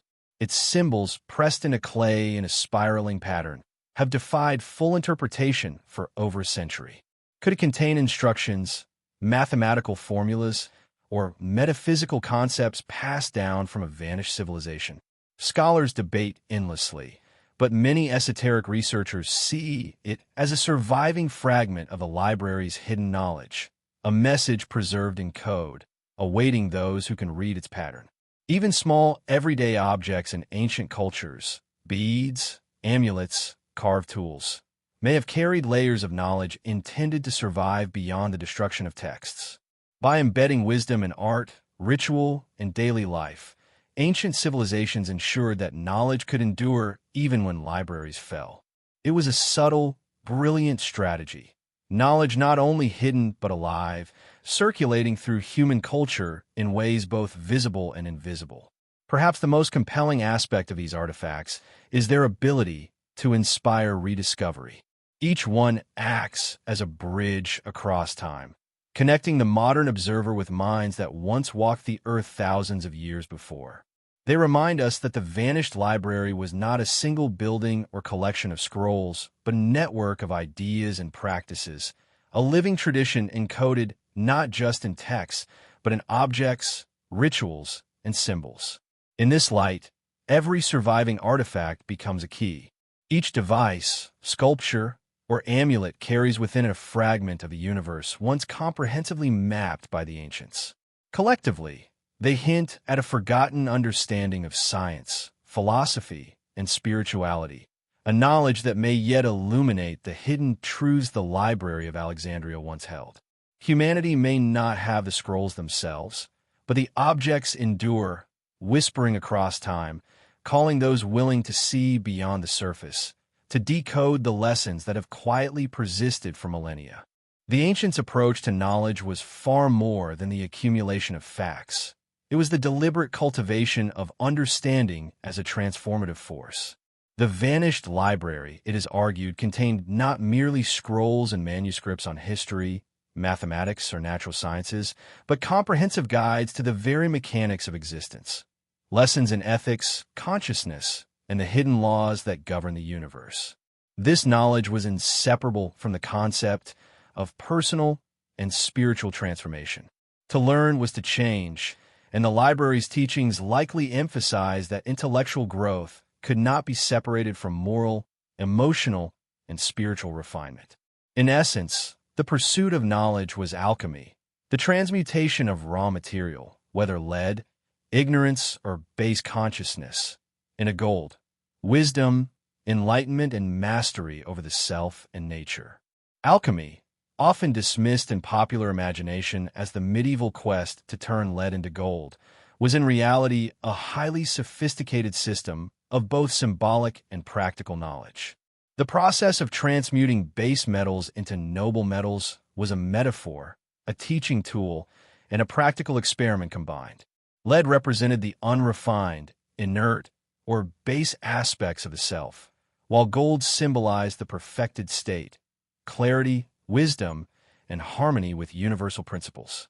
The texts and treatises likely contained detailed instructions for both laboratory work and inner work, a dual approach in which the transformation of matter mirrored the transformation of consciousness. Initiates who mastered these processes were not merely experimenting with chemistry. They were refining their perception, their ethical judgment, and their understanding of the cosmos. Central to the alchemy of knowledge was the Hermetic principle of correspondence. As above, so below. This fundamental idea posited that patterns in the heavens, cycles of stars, and celestial mechanics mirrored processes within the human mind and spirit. Understanding the macrocosm, the universe, allowed the initiate to understand the microcosm, the self. Every chemical reaction, every mathematical formula, every ritual symbol encoded these correspondences. A distillation, a sublimation, or a crystallization in the laboratory could reflect an inner psychological process: purification, elevation, and harmonization.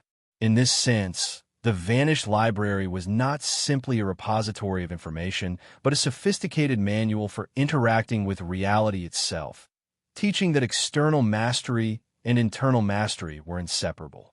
The practical applications of this knowledge were astonishing. Ancient texts suggest that alchemy encompassed medicine, astronomy, agriculture, metallurgy, and engineering, alongside philosophy, numerology, and ethics. The ancients understood that physical health, societal well-being, and cosmic harmony were interconnected. By studying these principles, an initiate could enhance personal longevity, optimize material production, and align communities with natural and celestial rhythms. Many scholars argue that the vanished library contained detailed treatises on plant-based medicine, mineral extraction, and astronomical calculation, all intertwined with philosophical guidance, illustrating that science, art, and ethics were part of a single, integrated framework. The transformative aspect of alchemical knowledge also extended to moral and spiritual dimensions. Ancient teachers emphasized that power without virtue was dangerous. The manipulation of material substances, celestial patterns, or energetic forces could bring benefit or destruction depending on the practitioner's ethical development. This ethical framework was embedded directly into the texts, rituals, and symbols preserved in the library. Lessons were often conveyed through allegory, allegorical narratives, mythical stories, and coded diagrams that instructed the practitioner in both technical skill and moral discernment. The Hermetic and alchemical traditions viewed knowledge as a sacred responsibility.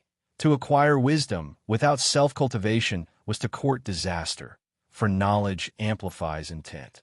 The Renaissance saw a resurgence and adaptation of these principles. Figures such as Paracelsus, Robert Fludd, and the Rosicrucians reinterpreted Hermetic and alchemical teachings in ways that bridged mystical philosophy and empirical science. Paracelsus, for example, integrated chemical knowledge into medicine, viewing the body as a microcosm of the universe. His approach reflects the principles likely preserved in the vanished library. Knowledge is holistic, practical, and transformational. By applying spiritual, ethical, and scientific understanding simultaneously, initiates could navigate both the material and metaphysical realms, achieving results in ways that modern reductionist science struggles to replicate. Beyond laboratory and manuscript, alchemy manifested in ritual, symbolism, and sacred architecture. Initiates used ceremonial practices to internalize principles, connecting mind, body, and spirit. Mandalas, labyrinths, and temple layouts acted as instructional tools. Their forms encoded mathematical ratios, cosmological alignments, and spiritual lessons. Even everyday objects, amulets, astrolabes, and astrological charts, were designed to facilitate consciousness expansion. The vanished library, therefore, was likely not a static building, but a network of knowledge expressed in many forms. Texts, symbols, instruments, and practices, all oriented toward transformation. The integration of mathematics and symbolism in alchemical processes reveals an understanding of nature that borders on prescience. Numerical relationships, geometric patterns, and harmonic ratios were understood as fundamental to reality itself, governing both celestial mechanics and human physiology. The ancients' methods anticipated concepts in modern physics, biology, and systems theory. By embedding these principles into symbols and processes, the vanished library created a repository of actionable wisdom that could survive beyond the written word. Knowledge encoded in forms resistant to destruction and accessible to those capable of decoding it. Even contemporary science hints at the validity of these approaches. Studies in quantum mechanics, consciousness research, and energy medicine suggest principles that resonate with alchemical teachings. Observer effects, vibrational patterns, and energetic interconnections imply that the ancients' intuitive understanding of a universe may have been based on empirical observation, carefully encoded into symbols, rituals, and texts. The vanished library may have served as a centralized repository for such knowledge, ensuring that humanity retained access to it in encoded or fragmentary form, even through centuries of societal collapse, war, and intellectual suppression. Ultimately, the alchemy of knowledge teaches that transformation is not merely about external achievement, but internal mastery. The vanished library likely conveyed that to interact with the cosmos effectively, one must first cultivate awareness, discipline, and ethical integrity. Knowledge is power, but it is meaningful only when wielded with responsibility. The texts, rituals, and symbols preserve fragments of this profound understanding, guiding those capable of comprehending and embodying it. In this way, the library's wisdom extends far beyond history. It is a manual for living consciously, ethically, and intelligently in a universe governed by hidden yet consistent laws. Even in its absence, the echoes of the library's alchemical principles persist. Modern researchers, seekers, and esoteric practitioners continue to discover fragments of this knowledge in manuscripts, symbolic artifacts, and encoded texts. The challenge remains the same as it was millennia ago: to decode, internalize, and apply this wisdom responsibly. The alchemy of knowledge, preserved in hidden scripts and secret teachings, is ultimately an invitation. It calls humanity to explore the interplay of mind, matter, and spirit, to recognize the interconnectedness of all things, and to transform not only the world but the self in the process. The vanished library, in this sense, was never just a physical space or a collection of texts. It was a living system of knowledge, an integrated framework for understanding and shaping reality. Its teachings were both practical and spiritual, ethical and scientific, external and internal. The alchemical vision it preserved remains relevant, inspiring modern seekers to reconstruct what was once lost. By engaging with these principles, humanity continues a journey begun thousands of years ago, a quest not merely for information, but for transformation, mastery, and the realization potential that transcends ordinary understanding. One of the most profound enigmas surrounding the vanished library is not simply what knowledge it contained, but how that knowledge was preserved.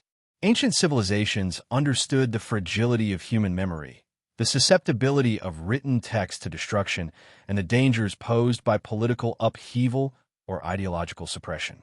To safeguard the deepest truths, they devised elaborate systems of encoding, embedding wisdom in languages, scripts, and symbols that could operate on multiple levels simultaneously. These were not merely functional systems of communication. They were carefully constructed codes that merged art, mathematics, cosmology, and philosophy. In essence, the vanished library did not merely store information. It stored knowledge in forms resilient enough to survive the fall of empires and the passage of millennia. Take, for example, the enigmatic scripts that still defy complete understanding. Linear A from Crete, the Rongongo tablets of Easter Island, and the Phaistos disc, whose spiraling symbols have mystified scholars for over a century. At first glance, these may appear as primitive or decorative forms of writing. Yet upon closer study, they reveal systematic structures that suggest complex layers of meaning. Linguists and cryptographers attempting to decode these texts have found repeating patterns, proportional sequences, and mathematical regularities, suggesting that these writings may have functioned as encoded repositories of knowledge. Esoteric researchers propose that these symbols were deliberately designed to conceal multidimensional wisdom. Cosmology, astronomy, ethics, mathematics, and spiritual instruction, all interwoven in a single communicative system. Even the scripts that are partially understood demonstrate this dual purpose. Egyptian hieroglyphs, for instance, were not merely a written language. They were symbolic, conceptual, and often metaphysical. Each character could represent a sound, an object, a concept, or a cosmic principle.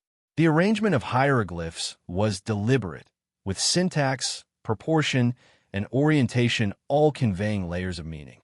The texts in Egyptian temples and tombs were structured so that only those trained in specific esoteric or priestly traditions could fully comprehend them. The uninitiated might perceive a story of gods, kings, or rituals, while the initiated could access embedded knowledge about astronomy, mathematics, and spiritual laws. This method of encoding knowledge ensured its survival. It could be read superficially without revealing its full depth to outsiders, safeguarding it from destruction or misinterpretation. Similarly, other ancient scripts reveal a sophisticated understanding of the interplay between symbol and meaning. Sanskrit, Sumerian cuneiform, Classical Greek, and Chinese oracle scripts often carry embedded mathematical, astronomical, and philosophical principles within their structure. Repetition, rhythm, and spatial arrangement were not aesthetic choices alone. They functioned as mnemonic devices, codes, and symbolic guides to understanding reality itself. These systems transformed language into a living medium, capable of preserving both practical and transcendent knowledge, surviving beyond the loss of libraries and the collapse of civilizations. This approach continued in medieval Europe, where Hermetic, alchemical, and mystical traditions relied on symbolic languages to encode knowledge. Alchemical manuscripts, for instance, are famously obscure, filled with allegory, metaphor, and cryptic diagrams. A description of turning lead into gold was often a metaphor for internal transformation or spiritual refinement. Astrological charts encoded mathematical relationships and cycles of time, while ritual diagrams and talismans carried ethical and cosmological principles. These texts were not designed for casual reading. They demanded study, contemplation, and initiation. The vanished library, in this light, was not just a collection of facts, but a multidimensional system of wisdom, practical, symbolic, and transformational all at once. The Renaissance further amplified this tradition of coded knowledge. Thinkers such as John Dee, Giordano Bruno, and the Rosicrucians embedded multiple layers of meaning in their works. Dee's angelic communications, written in his Enochian language, were not random, mystical exercises. They represented a carefully constructed system of symbolic logic and cosmology, encoding principles of geometry, astronomy, and consciousness. Similarly, Bruno's writings on infinite worlds and cosmic harmony were couched in allegory and symbolism, conveying ideas centuries ahead of their time while protecting them from persecution. These layers of meaning ensured that the wisdom could survive cultural and temporal shifts, accessible only to those equipped to interpret it. The encoding of knowledge extended beyond language into art, architecture, and ritual. Gothic cathedrals, for instance, were constructed according to precise celestial and geometric proportions. Labyrinths embedded within their floors or gardens were not merely decorative. They represented initiatory paths, guiding the seeker through a symbolic journey of learning and transformation. Sacred diagrams, mandalas, and temple layouts embedded mathematical, astronomical, and ethical principles into spatial form, creating physical structures that preserved and communicated knowledge. In every case, the message was clear. Wisdom could survive destruction if it was integrated into multiple forms, not reliant solely on fragile scrolls or books. Even practical tools served as encoded knowledge. Astrolabes, armillary spheres, and other navigational or astronomical instruments functioned not only as technological devices, but as teaching tools, embedding principles of mathematics, astronomy, and even metaphysics into their design. Their use required understanding, observation, and engagement, training the user in the hidden laws of the cosmos. Such instruments were, in a sense, living extensions of the vanished library, physical embodiments of knowledge that could survive time, war, and natural disaster. Modern research increasingly supports the idea that these ancient systems were sophisticated beyond earlier assumptions. Computational analysis, pattern recognition, and cross-disciplinary studies have revealed consistent structures, relationships, and proportional systems in undeciphered scripts and symbolic artifacts.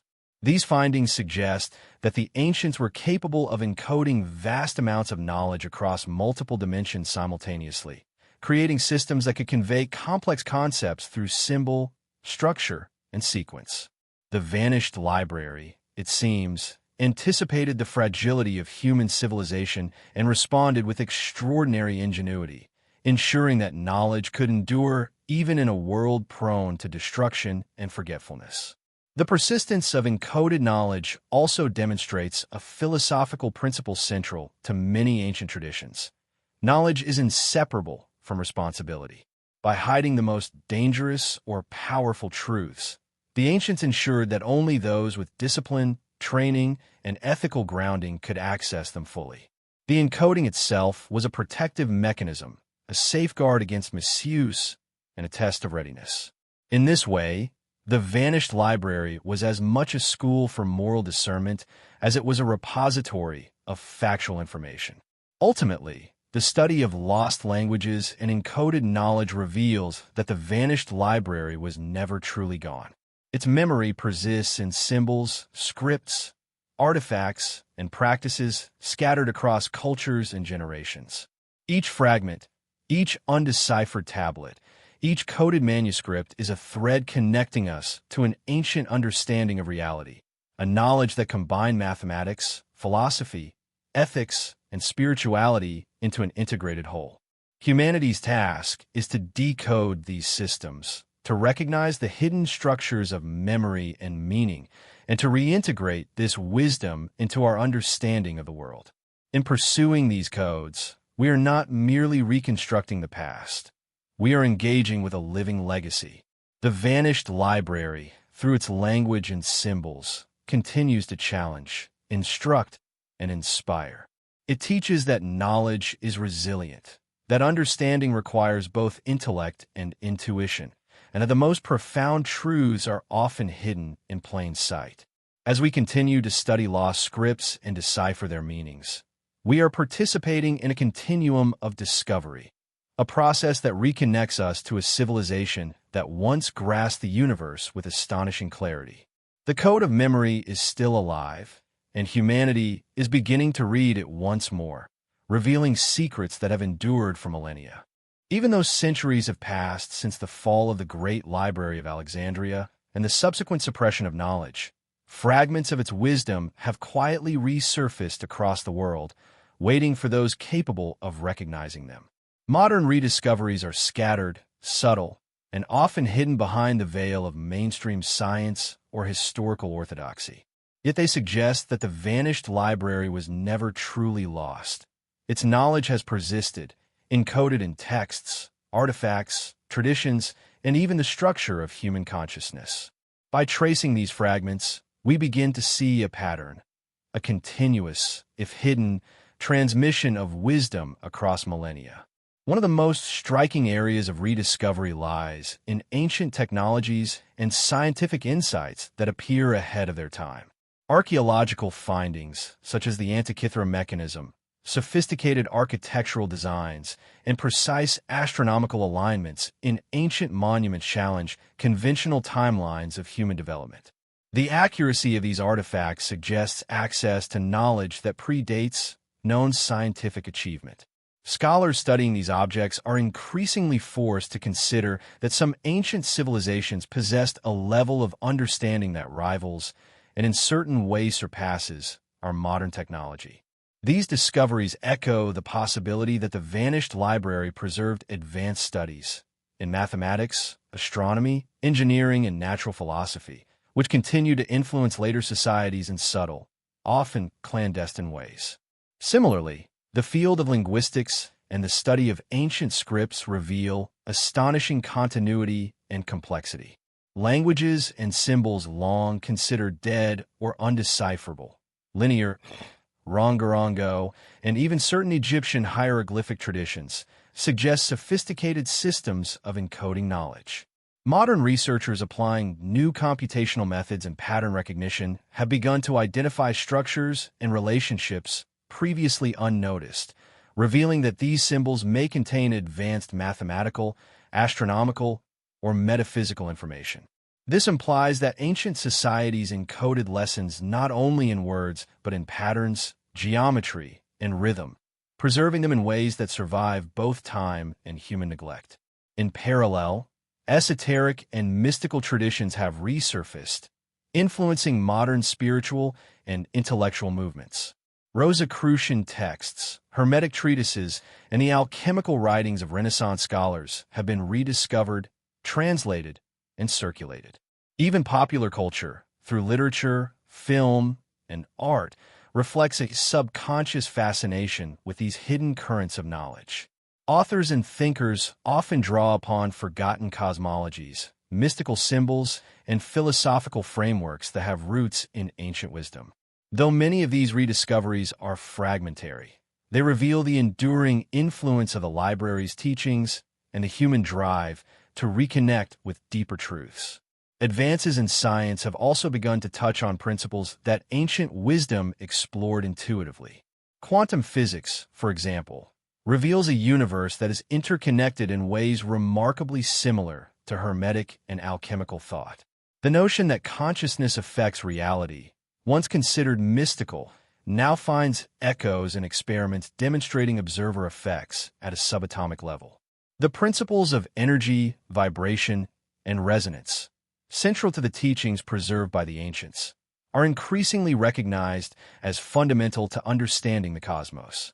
Though contemporary science often lacks the ethical and spiritual framework embedded in ancient knowledge, these rediscoveries suggest that the ancients' insights were not merely speculative or symbolic, but rooted in real observations of nature. Furthermore, some modern explorers and researchers have begun tracing the geographical and cartographic legacies of the vanished library. Ancient maps, some predating recorded discovery of continents or celestial phenomena, are being reanalyzed with satellite imagery, geospatial technology, and historical cross-referencing.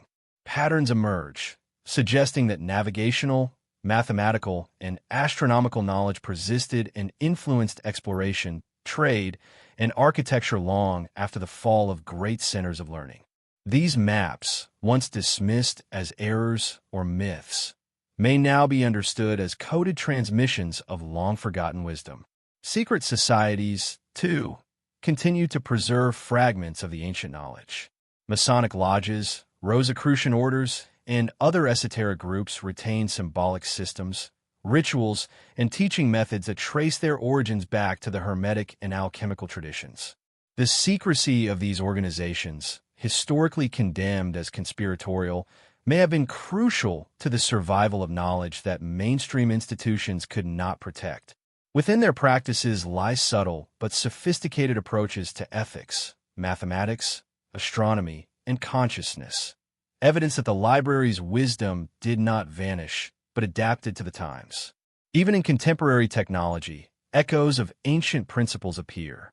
Algorithms, information theory, and cryptography resonate with Hermetic and coded methodologies used to safeguard knowledge. Modern cryptography, for instance, relies on principles of layered encoding and hidden patterns, ideas the ancients intuitively employed in their manuscripts, maps, and symbolic artifacts. This continuity suggests that the methods of preserving knowledge developed by the vanished library may have influenced human cognition and culture far longer than previously thought. Ultimately, modern rediscoveries remind us that the vanished library was not merely a physical space. It was an idea, a network of wisdom encoded across artifacts, texts, rituals, and consciousness itself. Humanity has been, often unconsciously, piecing it back together. Each fragment, each rediscovered insight, hints at the scale and sophistication of what was once known. And while much remains hidden, these traces offer both inspiration and warning. That knowledge, once glimpsed, has the power to transform civilization, to awaken the mind, and to challenge the assumptions we take for granted. The legacy of the vanished library, therefore, is alive in the modern world. It whispers through discoveries, symbolic languages, esoteric traditions, and even the frontiers of science. Its fragments encourage us to question what we assume, to explore hidden patterns, and to remember that human potential is far greater than the fragments of history we are taught to accept. As we rediscover these pieces, we are not merely learning about the past. We are awakening to a deeper understanding of reality itself and the timeless knowledge that once shaped humanity's greatest civilizations. Even after centuries of meticulous scholarship, exploration, and speculation, the vanished library continues to occupy a unique place in humanity's imagination. It represents not merely a physical collection of scrolls and manuscripts, but the pinnacle of ancient human knowledge, a repository so comprehensive, so sophisticated, that its loss echoes as both a tragedy and a warning. Scholars, archaeologists, esoteric researchers, and cryptographers have long speculated about what this library truly contained. Scientific treatises, philosophical discourses, mathematical tables, astronomical charts, and esoteric texts describing consciousness, spirituality, and the hidden laws of the universe. Yet, despite the countless discoveries and fragments that survive across time and space, the full scope of this knowledge remains tantalizingly elusive, a shadow of a memory that humanity has yet to reclaim. The endurance of the library's influence is visible not only in manuscripts and artifacts, but also in the very evolution of human thought. Mainstream science, once sharply divided from philosophy and spirituality, now begins to converge in ways remarkably reminiscent of ancient systems of knowledge. Quantum physics, for instance, reveals a universe that is interconnected at every scale. Particles influencing one another across vast distances, the observer affecting outcomes, and energy permeating matter in ways that ancient alchemists and Hermetic philosophers seem to understand intuitively. Modern consciousness studies suggest that the human mind is not a passive observer, but an active participant in reality, echoing the library's likely teachings about the co-creative nature of existence. These parallels hint that the knowledge once stored in Alexandria and other lost centers of learning may have been rooted in profound truths, bridging what we today separate as science and spirituality. The artifacts that have survived across the ages offer further insight into the depth and sophistication of the vanished library. Devices like the Antikythera mechanism, carefully calibrated astronomical instruments, and precisely constructed ancient temples reveal a level of understanding that aligns with advanced mathematical and scientific principles. The care with which these objects were designed, often incorporating celestial alignments, sacred geometry, and harmonic ratios, suggests that the ancients saw knowledge as an integrated whole, blending ethics, spirituality, mathematics, and physics into a single framework. In these remnants, we see the possibility that the library's contents were never merely theoretical but practical, guides to understanding and interacting with the universe, providing tools to enhance both material mastery and spiritual insight. Even in language and symbolism, the library's legacy persists. Lost scripts, coded manuscripts, and undeciphered texts such as the Phaistos disc, Linear A, or Rongorongo tablets may represent attempts to encode multi-layered knowledge for preservation and protection. Such works were designed to be accessible only to those trained in specific esoteric or initiatory traditions. Symbols served as more than mere communication. They were vehicles of layered wisdom, combining ethical instruction, cosmological insight, and practical methodology. This suggests that the vanished library was less a static collection and more a dynamic, living system, a network of encoded knowledge that demanded both intellectual rigor and intuitive perception from those who engage with it. The vanished library also offers lessons in the resilience and fragility of knowledge. Its disappearance, whether through fire, conquest, or deliberate suppression, illustrates how easily civilization's collective memory can be disrupted. Yet its partial survival in secret societies, coded texts, artifacts, and oral traditions demonstrates humanity's remarkable capacity to preserve wisdom across time, even under extreme adversity. The methods of concealment employed by the ancients were strategic. Knowledge was encoded, ritualized, and sometimes mythologized so that it could endure even when direct transmission became impossible.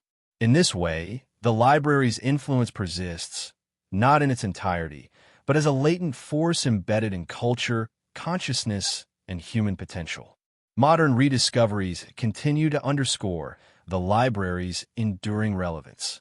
Archaeological findings, advanced analyses of ancient texts, and the reinterpretation of historical artifacts increasingly suggest that the ancients had knowledge far beyond conventional timelines.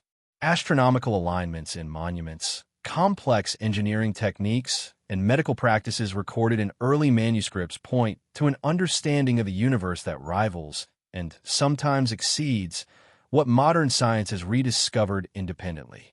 Even esoteric traditions, from Rosicrucian manuscripts to Hermetic treatises, contain sophisticated insights into energy, vibration, and consciousness, hinting that the library's wisdom included both outer and inner sciences, guiding humanity not just in technology, but in self-realization. The vanished library's greatest mystery, however, may lie not in its physical contents, but in its approach to knowledge itself. Ancient teachings emphasized that understanding the universe was inseparable from understanding oneself. Wisdom, they suggested, was not passive accumulation but active transformation. Knowledge shaped the mind, and the mind shaped reality. This principle resonates in modern studies of consciousness, where cognition, perception, and reality are intertwined. By encoding ethical, spiritual, and practical guidance alongside technical instruction, the library ensured that knowledge could empower without corrupting, that those who accessed it would be prepared for its consequences. Prophecies and esoteric traditions reinforce this vision of cyclical knowledge, appearing, disappearing, and resurfacing when humanity is ready. The library's mystery may have been deliberately enduring, designed to teach future generations the importance of ethical responsibility alongside intellectual discovery. Humanity is challenged to reconstruct its wisdom with discernment, avoiding the hubris that may have contributed to its initial suppression. In doing so, we honor the library not merely as a historical curiosity, but as a living guide to understanding the ethical and spiritual dimensions of knowledge. Even in today's technology-driven world, the echoes of the vanished library appear. Cryptography, complex algorithms, and information theory bear remarkable resemblance to ancient methods of encoding wisdom. Pattern recognition, symbolic encoding, and iterative discovery, hallmarks of both ancient and modern systems, suggest that the same principles guiding the preservation of knowledge millennia ago continue to inform human progress today. This continuity hints at a hidden thread linking past and present, an unbroken lineage of understanding that transcends the physical destruction of texts or buildings. Ultimately, the vanished library serves as both a challenge and an invitation. It reminds humanity that knowledge is never neutral. It is powerful, transformative, and ethically charged. Its mystery endures because it is unfinished, demanding that each generation rediscover, decode, and integrate its lessons. It teaches that learning is inseparable from wisdom, and that the pursuit of truth requires both courage and responsibility. By studying what remains, fragments of texts, artifacts, coded symbols, and esoteric traditions, we are not only piecing together history, but also awakening latent potentials within ourselves. The journey to rediscover the vanished library is ongoing. Each fragment recovered, each insight gleaned, brings humanity closer to understanding the scope of wisdom once held within its walls. But the ultimate lesson is profound. The library was never just a building or a collection of scrolls. It was a living system of knowledge, a blueprint for understanding reality, and a guide for aligning consciousness with the cosmos. Its legacy persists in the questions it provokes, the mysteries it preserves, and the journey it invites us to undertake. Humanity's challenge is clear: to continue seeking, learning, and transforming, not just to remember what was lost, but to embody its enduring principles in the world we create today and for generations to come. Even after centuries of meticulous scholarship, exploration, and speculation, the vanished library continues to occupy a unique place in humanity's imagination. It represents not merely a physical collection of scrolls and manuscripts, but the pinnacle of ancient human knowledge, a repository so comprehensive, so sophisticated, that its loss echoes as both a tragedy and a warning. Scholars, archaeologists, esoteric researchers, and cryptographers have long speculated about what this library truly contained. Scientific treatises, philosophical discourses, mathematical tables, astronomical charts, and esoteric texts describing consciousness, spirituality, and the hidden laws of the universe. Yet, despite the countless discoveries and fragments that survive across time and space, the full scope of this knowledge remains tantalizingly elusive, a shadow of a memory that humanity has yet to reclaim. The endurance of the library's influence is visible not only in manuscripts and artifacts, but also in the very evolution of human thought. Mainstream science, once sharply divided from philosophy and spirituality, now begins to converge in ways remarkably reminiscent of ancient systems of knowledge. Quantum physics, for instance, reveals a universe that is interconnected at every scale. Particles influencing one another across vast distances, the observer affecting outcomes, and energy permeating matter in ways that ancient alchemists and Hermetic philosophers seem to understand intuitively. Modern consciousness studies suggest that the human mind is not a passive observer, but an active participant in reality, echoing the library's likely teachings about the co-creative nature of existence. These parallels hint that the knowledge once stored in Alexandria and other lost centers of learning may have been rooted in profound truths, bridging what we today separate as science and spirituality. The artifacts that have survived across the ages offer further insight into the depth and sophistication of the vanished library. Devices like the Antikythera mechanism, carefully calibrated astronomical instruments, and precisely constructed ancient temples reveal a level of understanding that aligns with advanced mathematical and scientific principles. The care with which these objects were designed, often incorporating celestial alignments, sacred geometry, and harmonic ratios, suggests that the ancients saw knowledge as an integrated whole, blending ethics, spirituality, mathematics, and physics into a single framework. In these remnants, we see the possibility that the library's contents were never merely theoretical but practical, guides to understanding and interacting with the universe, providing tools to enhance both material mastery and spiritual insight. Even in language and symbolism, the library's legacy persists. Lost scripts, coded manuscripts, and undeciphered texts such as the Phaistos disc, Linear A, or Rongorongo tablets may represent attempts to encode multi-layered knowledge for preservation and protection. Such works were designed to be accessible only to those trained in specific esoteric or initiatory traditions. Symbols served as more than mere communication. They were vehicles of layered wisdom, combining ethical instruction, cosmological insight, and practical methodology. This suggests that the vanished library was less a static collection and more a dynamic, living system, a network of encoded knowledge that demanded both intellectual rigor and intuitive perception from those who engage with it. The vanished library also offers lessons in the resilience and fragility of knowledge. Its disappearance, whether through fire, conquest, or deliberate suppression, illustrates how easily civilization's collective memory can be disrupted.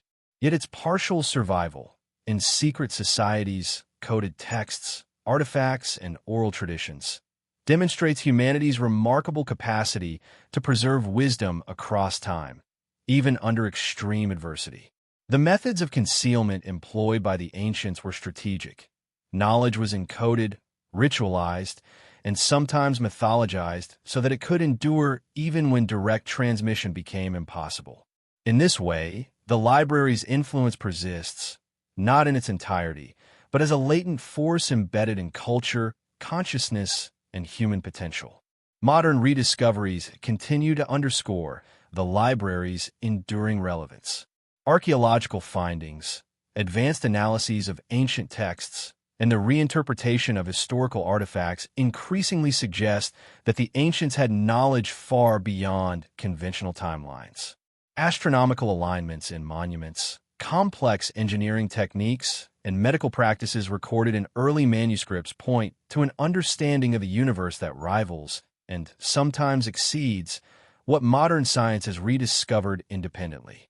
Even esoteric traditions, from Rosicrucian manuscripts to Hermetic treatises, contain sophisticated insights into energy, vibration, and consciousness, hinting that the library's wisdom included both outer and inner sciences, guiding humanity not just in technology, but in self-realization. The vanished library's greatest mystery, however, may lie not in its physical contents, but in its approach to knowledge itself. Ancient teachings emphasized that understanding the universe was inseparable from understanding oneself. Wisdom, they suggested, was not passive accumulation but active transformation. Knowledge shaped the mind, and the mind shaped reality. This principle resonates in modern studies of consciousness, where cognition, perception, and reality are intertwined. By encoding ethical, spiritual, and practical guidance alongside technical instruction, the library ensured that knowledge could empower without corrupting, that those who accessed it would be prepared for its consequences. Prophecies and esoteric traditions reinforce this vision of cyclical knowledge, appearing, disappearing, and resurfacing when humanity is ready. The library's mystery may have been deliberately enduring, designed to teach future generations the importance of ethical responsibility alongside intellectual discovery. Humanity is challenged to reconstruct its wisdom with discernment, avoiding the hubris that may have contributed to its initial suppression.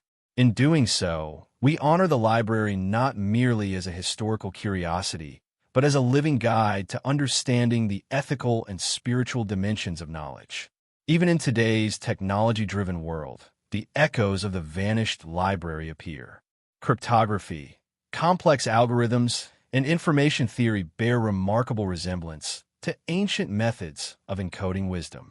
Pattern recognition, symbolic encoding, and iterative discovery, hallmarks of both ancient and modern systems, suggest that the same principles guiding the preservation of knowledge millennia ago continue to inform human progress today. This continuity hints at a hidden thread linking past and present, an unbroken lineage of understanding that transcends the physical destruction of texts or buildings. Ultimately, the vanished library serves as both a challenge and an invitation. It reminds humanity that knowledge is never neutral. It is powerful, transformative, and ethically charged. Its mystery endures because it is unfinished, demanding that each generation rediscover, decode, and integrate its lessons. It teaches that learning is inseparable from wisdom, and that the pursuit of truth requires both courage and responsibility. By studying what remains, fragments of texts, artifacts, coded symbols, and esoteric traditions, we are not only piecing together history, but also awakening latent potentials within ourselves. The journey to rediscover the vanished library is ongoing. Each fragment recovered, each insight gleaned, brings humanity closer to understanding the scope of wisdom once held within its walls. But the ultimate lesson is profound. The library was never just a building or a collection of scrolls. It was a living system of knowledge, a blueprint for understanding reality, and a guide for aligning consciousness with the cosmos. Its legacy persists in the questions it provokes, the mysteries it preserves, and the journey it invites us to undertake. Humanity's challenge is clear: to continue seeking, learning, and transforming, not just to remember what was lost, but to embody its enduring principles in the world we create today and for generations to come.